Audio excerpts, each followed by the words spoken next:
Nas'alullaha azza wa jalla bimannihi wa karamih an yu'allimana ma yanfa'una wa yanfa'ana mimma 'allamana wa yazidana ilman wa hudan wa taqwa innahu waliyyun 'ala dzalika wa qadirun 'alaih.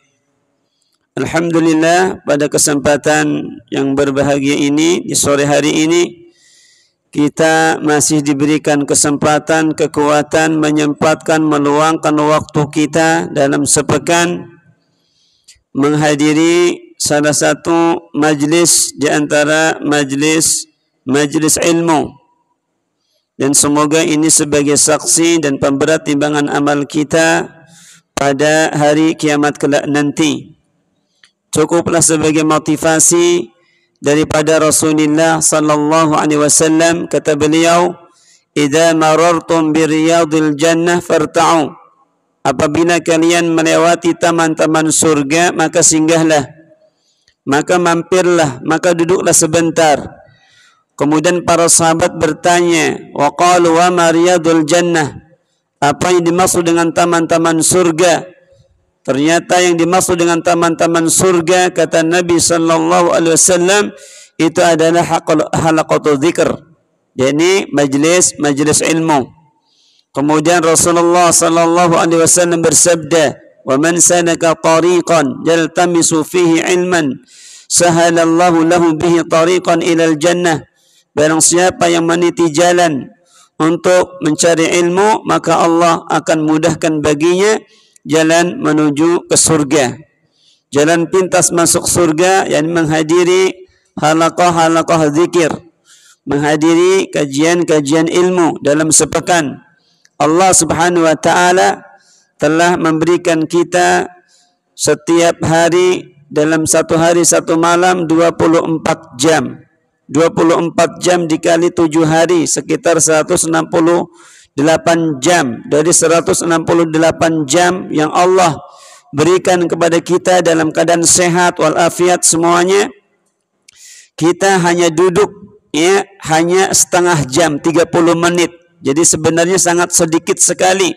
Tapi mudah-mudahan ini menjadi timbangan amal kebaikan, pemberat timbangan amal kebaikan di akhirat kelak nanti. Sekalipun dari 168 jam cuman kita sisihkan untuk akhirat kita, untuk mengais, untuk mencari jalan-jalan kemudahan surga, kita ambil cuman hanya 30 menit kurang lebih.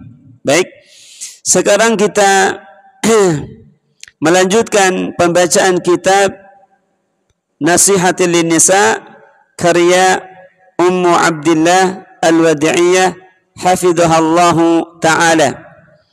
Kita sekarang masuk pada pembacaan berikutnya tentang hak-hak istri yang harus ditunaikan oleh suami. Dan sebelumnya hak-hak suami yang harus ditunaikan oleh seorang istri, yakni kewajiban seorang istri. Dan sekarang kita akan membacakan kewajiban seorang suami. Afwan, amma an huquqiz zawjati ala zawjiha faminha an yunfiqa 'alaiha. Di antara hak-hak istri atas suaminya, artinya kewajiban seorang suami yang harus ditunaikan kepada istrinya, yang pertama adalah seorang istri berhak mendapatkan nafkah. Seorang istri berhak mendapatkan nafkah. Jadi kalau seorang suami memberikan nafkah kepada istrinya, itu adalah sebuah kewajiban. Akan tetapi jika seorang istri memberikan nafkah kepada suaminya, itu namanya sedekah. Karena tanggung jawab itu semua adalah di pundak suami. Tapi mungkin ada kalanya suami terpuruk dan seterusnya, maka mungkin seorang istri yang memberikan nafkah, maka itu adalah terhitung sedekah. Kama fi sahih Muslim, kama fi sahih Muslim min hadits Jabir fi qissah Hajjatil Wada, sebagaimana disebutkan dalam sahih Muslim tentang hadis Jabir mengenai kisah haji wada. Mengenai kisah haji wada. Haji wada itu adalah haji perpisahan Nabi sallallahu alaihi wasallam. Jadi akhir-akhir kehidupan Nabi sallallahu alaihi wasallam. Walahunna alaikum rizquhunna wa kiswatuhunna bil ma'ruf. Hak para istri yang harus kalian tunaikan, yang wajib ditunaikan oleh seorang suami adalah memberikan nafkah dan juga memberikan pakaian kepada mereka, kepada para istri-istri mereka sesuai ataupun dengan cara yang baik. Jadi hak para istri yang harus kalian tunaikan adalah memberikan nafkah dan juga memberikan pakaian kepada mereka bil ma'ruf, dengan cara yang baik, Wan nafqatu 'ala zaujati takunu bi it'amiha wa kiswatiha hasaba taqati zauj. Memberikan nafkah kepada istri yaitu dengan memberikan makan, memberikan pakaian kepadanya sesuai dengan kemampuan suami. Ini kewajiban yang pertama yang harus ditunaikan oleh seorang suami, dan ini menjadi hak bagi sang istri. Kemudian yang kedua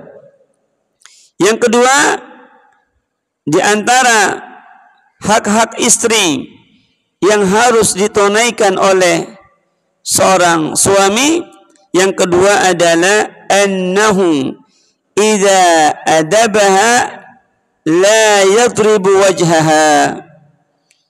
Jika seorang suami ingin mendidik istrinya, maka ia tidak boleh memukul bagian wajahnya, tapi mungkin bagian yang lain yang tidak mencenderai, yang tidak melukai. Kemudian yang ketiga, kewajiban seorang suami yang ketiga ataupun hak seorang istri yang ia dapatkan daripada suaminya, yang harus ditunaikan oleh suaminya, yang ketiga adalah annahu idza adabaha la yaqbah, ay la yaqulu laha qabbahakillah. Jika seorang suami ingin mendidik istrinya, ia juga tidak boleh menjelek-jelekannya dengan mengatakan qabbahakillah, semoga Allah menjelekkanmu, mendoakan keburukan. Maka ini tidak boleh. Kemudian yang keempat, hak istri yang keempat yang harus ditunaikan oleh suami, annahu idza adabaha la yahjur illa fil bait. Jika seorang suami ingin mendidik istrinya, ia juga tidak memboikotnya kecuali di dalam rumah. Jadi tidak boleh menghajar, tidak boleh meninggalkan rumah, tetap di dalam rumah. Karena justru ketika keluar rumah, maka syaitan akan menggoda ataupun menggelincirkan. Wa dalilu hadhihi salasul masail, dan dalil dari tiga perkara di atas adalah hadis yang diriwayatkan oleh Imam Ahmad. Hadis yang diriwayatkan oleh Imam Ahmad, haddatsana Affan telah menceritakan kepada kami, Hammad bin Salamah telah menceritakan kepada kami, Abu Qaza'ah Al-Bahili telah menceritakan kepada kami dari Hakim bin Muawiyah dari ayahnya, dia berkata, aku mendatangi Rasulullah sallallahu alaihi wasallam. Aku mendatangi Rasulullah sallallahu alaihi wasallam. Ya. Kemudian dalam hadis tersebut disebutkan, ma haqqu zaujati ahaduna alai? Apa hak istri salah seorang di antara kami terhadap suaminya? Apa yang harus ditunaikan oleh suaminya kepada istrinya? Maka Nabi sallallahu alaihi wasallam menjawab, tut'imuha idza ta'imta wa taqsuha idza tasaita wa la tadrib al-wajha wa la tuqabbih wa la tahjur illa fil bait. Apa kata Nabi sallallahu alaihi wasallam? Kata Nabi sallallahu alaihi wasallam, kewajiban seorang suami terhadap istrinya, apa kata Nabi? Tut'imuha idza ta'imta. Engkau memberikan makan kepadanya jika engkau makan. Jadi memberikan makan kepada keluarga, kepada istri sesuai dengan apa yang dia makan. Jangan sampai memberikan makan kepada seorang istri dengan tahu tempe misalnya, sedangkan dia setiap hari makannya di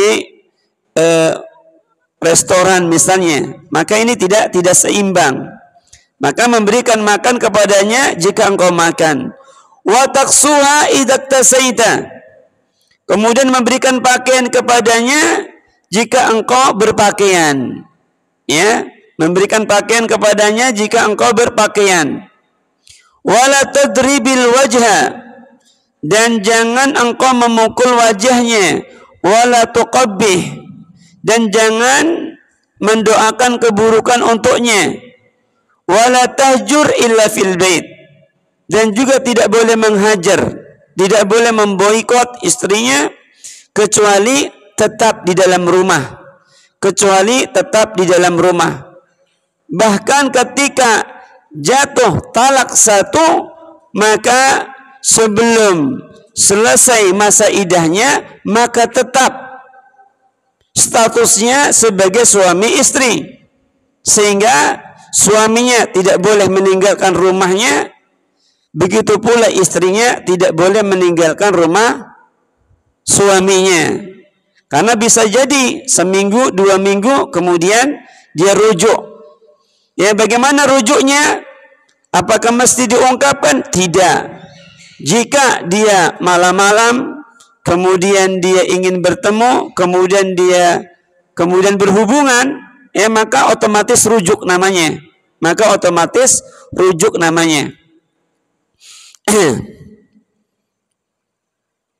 Ketika sudah rujuk, maka seperti hal biasanya, seperti biasanya tetap suami istri, tetap suami istri yang sah dan juga halal,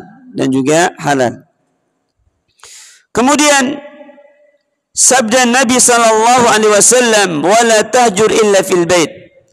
Wala tahjur illa fil bait. Jangan engkau memboikotnya kecuali di dalam rumah. Janganlah engkau memboikotnya kecuali di dalam rumah. Hal ini menyelisihi hadis yang disebutkan dalam As-Sahih. Hadis dari Anas bahwa Nabi sallallahu alaihi wasallam mendiamkan istri-istrinya di masburah. Masburah itu adalah kamar yang tinggi. Kamar yang tinggi, kharijul bait, yang terletak di luar rumah. Kemudian qala al-Imam Al-Bukhari rahimahullahu taala mengatakan tentang hadis Anas. Mengatakan tentang hadis Anas huwa asah. Maka hadis Anas itu adalah lebih sahih. Kemudian Al-Imam Bukhari menuliskan sebuah judul di dalam bab dalam kitab An-Nikah, bab Nabi sallallahu alaihi wasallam mendiamkan para istrinya selain di rumah mereka. Diriwayatkan juga dari Muawiyah bin Haidah secara marfu' sampai kepada Rasulullah sallallahu alaihi wasallam selain lafaz, dan janganlah engkau memboikotnya kecuali di dalam rumah, akan tapi hadis yang pertama derajatnya itu lebih sahih. Jadi sepertinya Syekhah di sini Ummu Abdillah Al-Wadi'iyah hafidhahallahu taala, beliau jeli ya terhadap penilaian terhadap hadis-hadis Nabi sallallahu alaihi wasallam. Qala Al-Hafidz Ibnu Hajar Al-Asqalani mengatakan dalam Fathul Bari, maka Al-Imam Al-Hafidz Ibnu Hajar Al-Asqalani mengatakan ya dalam penjelasan ucapan Imam Bukhari, akan tapi hadis yang pertama derajatnya lebih sahih, yakni hadis Anas lebih sahih derajatnya dari hadis Muawiyah bin Haidah. Jadi Syekhah Ummu Abdillah beliau perhatian ya terhadap penilaian terhadap hadis-hadis Nabi sallallahu alaihi wasallam. Memang demikianlah keadaannya. Namun ada kemungkinan untuk menyingkronkan antara satu hadis dengan hadis yang lainnya, antara kedua hadis tersebut dengan apa yang akan saya sebutkan, kata Ummu Abdillah Al-Wadi'iyah. Perkataan Al-Imam Bukhari ini menunjukkan bahwa jalan hadis Muawiyah bin Haidah bisa dijadikan hujah. Yang memboikot tidak boleh memboikot istrinya kecuali tetap di dalam rumah, dan ini bisa dijadikan hujah. Ini tetap bisa dijadikan sebagai hujah walaupun derajat kesahihannya lebih rendah dari hadis yang lainnya. Dari hadis yang lain ketika Rasulullah pernah menghajar istrinya itu, ya Rasulullah berada di luar rumah, tidak di dalam rumah. Ya, akan tapi Al-Imam Bukhari mengatakan dengan bentuk kata yang menunjukkan bahwa riwayatnya ada yang bermasalah. Ini menilai dari periwayatan hadis yang mengisyaratkan tentang rendahnya status hadis yang kita sebutkan tadi. Hadis dari siapa? Hadis ya dari Muawiyah bin Haidah yang menyatakan wala tahjur illa fil bait. Tidak boleh menghajar memboikot istrinya kecuali di dalam rumah. Kemudian Al-Hafidz menyebutkan dari sisi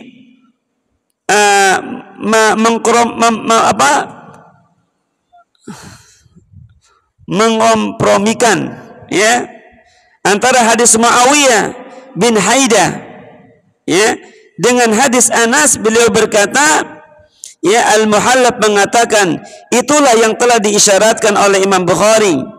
Sepertinya ia menginginkan bahwa hendaknya suami melakukan sesuatu yang dilakukan oleh Nabi sallallahu alaihi wasallam dalam hal memboikot istrinya di luar rumah, ya, sebagai bentuk sikap lembut terhadap istrinya. Karena memboikot istri dalam keadaan tetap di dalam rumahnya lebih menyakiti diri dan hatinya. Jadi melihat kondisi dan keadaan, ya, kondisi dan keadaan. Jika di dalam rumah semakin runyam urusan, mungkin dalam rangka untuk menenangkan satu dengan yang lainnya, boleh mungkin dia berada di rumah orang tuanya misalnya. Karena melihat suaminya berpaling darinya dalam keadaan seperti itu, juga dengan tidak terlihatnya suami di depan mata, mereka bisa mengisi waktu luangnya. Mungkin dia menyibukkan diri dengan belajar, menyibukkan diri dengan dengan anak-anaknya, menyibukkan diri dengan hafalan Qur'annya, menyibukkan diri dengan bermuhasabah, dengan mendekatkan dirinya, bertakarrub kepada Allah Subhanahu wa taala. Sahih. Summa at-ta'dibu ala maratib madhkuratun fi qawlihi azza wa jalla. Kemudian memberikan hukuman kepada istri yang bersifat mendidik itu urutannya sesuai dengan disebutkan dalam firman Allah Subhanahu wa taala. Sebagaimana dalam surat An-Nisa ayat 30 ayat 34. Surat An-Nisa ayat 34 yang berkaitan dengan maratib, tentang urutan di dalam yang bersifat mendidik bagi istrinya. Allah berfirman wallati takhafuna nushuzahunna fa'idhuhunna wahjuruhunna fil madaji'i wadribuhunna فإن أطعنكم فلا تبغوا عليهن سبيلا إن الله كان عليا كبيرا.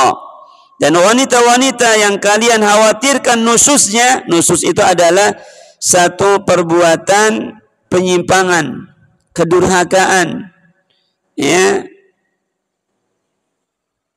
maka nasihatilah mereka. Susah diatur, suruh sholat tepat waktu tidak, suruh pakai jilbab keluar rumah, susahnya minta ampun misalnya, suruh mengaji, sulit diminta ampun misalnya, ataupun melakukan pelanggaran-pelanggaran syariat yang lainnya. Maka kata Allah Subhanahu wa taala, dan wanita-wanita yang kalian khawatirkan nususnya, maka nasihatilah mereka dan pisahkanlah mereka di tempat tidur mereka. Lalu pukullah mereka, memberikan nasihat, juga tidak diindahkan nasihatnya. Kemudian pisahlah tempat tidurnya, tidak satu tempat dalam tidurnya, dihajar. Kemudian setelah itu masih juga, maka pukullah mereka. Kemudian kata Allah Subhanahu wa taala, fa in ata'nakum fala tabghu 'alaihinna sabila. Kemudian jika mereka mentaati kalian, yang mengindahkan nasihat-nasihat kalian, maka janganlah kalian mencari-cari jalan untuk menyusahkannya, apalagi mengungkit-ungkit keburukan-keburukannya yang dia tahu di masa lalu. Maka tidak. Innallaha kana 'aliyan kabira. Sesungguhnya Allah itu maha tinggi lagi maha besar. Fal'ula, urutan yang pertama adalah al-wa'du wan nushu, memberikan nasihat dan juga peringatan. Memberikan nasihat dan juga memberikan peringatan. Fa illam tamtasil fal hajar, kecuali jika nasihat itu tidak diindahkan, tidak ditaati nasihat-nasihat kebaikan tersebut, ya, maka hendaklah dia mendiamkannya, memboikotnya. Kemudian fa illam tamtasil faddarbu, dan juga belum juga diindahkan setelah dinasihati, kemudian setelah dia diamkan, kemudian maka belum juga dia indahkan nasihat-nasihat kebaikannya itu, faddarbu, maka kemudian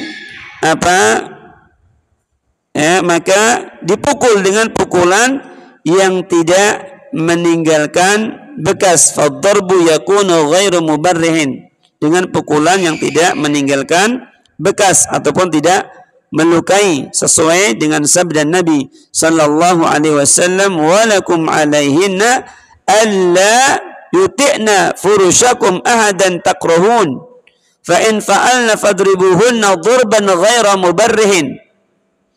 Ya, kata Nabi sallallahu alaihi wasallam, para suami mempunyai hak atas para istri, yaitu janganlah mereka memasukkan seorang pun ke dalam rumah kalian orang-orang yang kalian tidak sukai.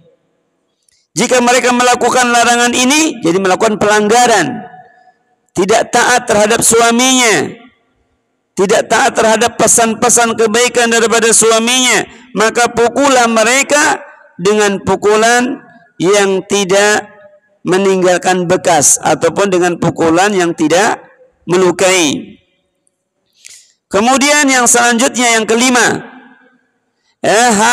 hak istri yang harus ditunaikan oleh suami yang kelima adalah annahu idza qadima min safarin alla yufaji'uha bid-dukhuli ila al-bait. Jika suami pulang dari pepergian ataupun dari safar, hendaknya tidak mengejutkan istrinya dengan masuk ke rumah tanpa memberitahu sebelumnya. Mestinya kalau sekarang lebih mudah, ya, mengabarkannya melalui WhatsApp bisa, nanti tiba di rumah insyaallah jam sekian dan sekian, ya, seperti itu. Agar apa? Agar suami tidak meragukan kehormatannya. Sebagaimana disebutkan dalam Sahihain Bukhari Muslim dari hadis Jabir, ia berkata, kami pernah berperang bersama Nabi sallallahu alaihi wasallam. Setelah kami tiba di Madinah, kami bermaksud hendak segera pulang ke rumah masing-masing. Namun Nabi sallallahu alaihi wasallam berpesan. Apa kata Nabi sallallahu alaihi wasallam? Amhilu hatta tadkhulu lailan ay isya'an likai tamtasita syaitha wa tastahiddal mughibah. Aku wasiatkan kepada kalian, aku wasiatkan kepada kalian, ataupun ya, kata Nabi sallallahu alaihi wasallam, amhilu, tunggulah dahulu hingga hari agak senja. Sisirlah dahulu rambut kalian yang kusut. Berilah kesempatan kepada keluarga kalian, kepada istri-istri kalian untuk bersiap-siap. Berikanlah kesempatan untuk berhias, ya, untuk menyambut kedatangan kalian. Sehingga kalau dikabarkan 1 hari sebelumnya ataupun 6 jam, 3 jam sebelumnya bahwasanya akan tiba ke rumah, maka istri juga mungkin akan siap-siap membersihkan kamarnya, merapihkan tempat tidurnya, kemudian dia menyempatkan diri untuk berdandan, kemudian anak-anaknya dimandikan, dipakaikan pakaian baju yang rapi, sehingga ketika suami datang penuh dengan keceriaan, senang melihat anak-anaknya ya sudah rapi-rapi semua, kemudian istrinya sudah berdandan rapi, seperti itu ya. Kemudian yang keenam,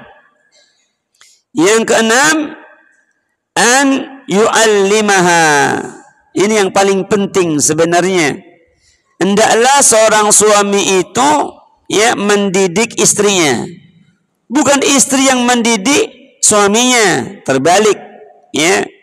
Maka kewajiban, ya, hukum kewajiban itu adalah seorang suami yang mendidik suaminya, seorang suami yang mendidik istrinya, seorang suami yang mendidik istrinya dengan cara yang baik.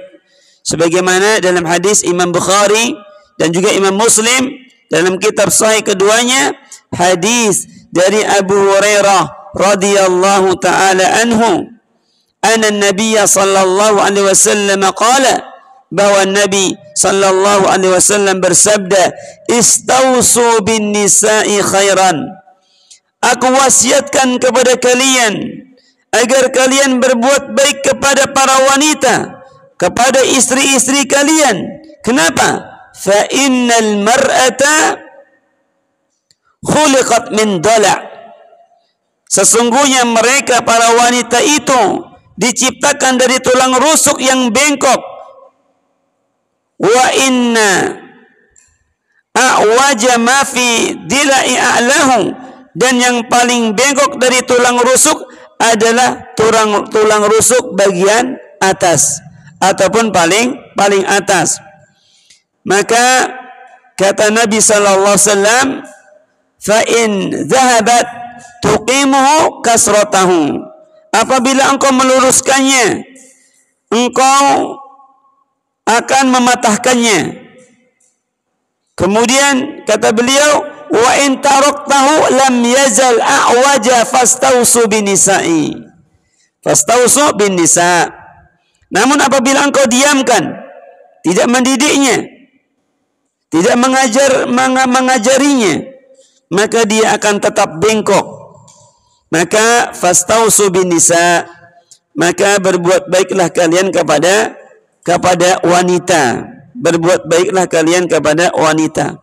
Jadi kewajiban pertama bagi suami, ya, itu adalah mendidik istrinya. Mendidik istrinya.